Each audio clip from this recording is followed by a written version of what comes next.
ఒక కేంద్ర ప్రభుత్వం యొక్క పథకం గురించి కొన్ని విషయాలు మాట్లాడుకుందాం.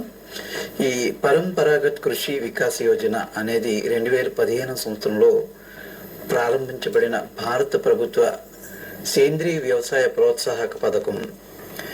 ఇది క్లస్టర్ ఆధారిత విధానం ద్వారా రసాయన రహిత స్థిరమైన వ్యవసాయాన్ని ప్రోత్సహిస్తుంది.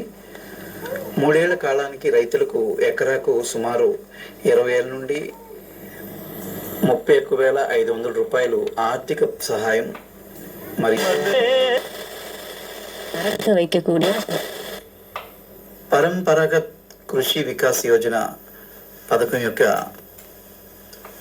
ముఖ్య విషయాలు ఏంటంటే, దీని లక్ష్యం ఏంటంటే నేల ఆరోగ్యాన్ని మెరుగుపరచడం, అలాగే రసాయన అవశేషాలు లేని ఆహారోత్పత్తి పెంచడం, రైతు ఆదాయాన్ని పెంచడం, అలాగే క్లస్టర్ ఆధారిత 50 మంది లేదా అంతకంటే ఎక్కువ మంది రైతులకు కలిసి 50 ఎకరాల వరకు సేంద్రీయ వ్యవసాయం చేసుకోవడానికి అవకాశం. 3 సంవత్సరాల పాటు ఎకరాకు సబ్సిడీ అందుతుంది. నేరుగా రైతులకు సేంద్రీయ ఎరువులు, విత్తనాలు మరియు ధృవీకరణ ఖర్చుల కోసం ఆర్థిక సహాయం కూడా అందుతుంది.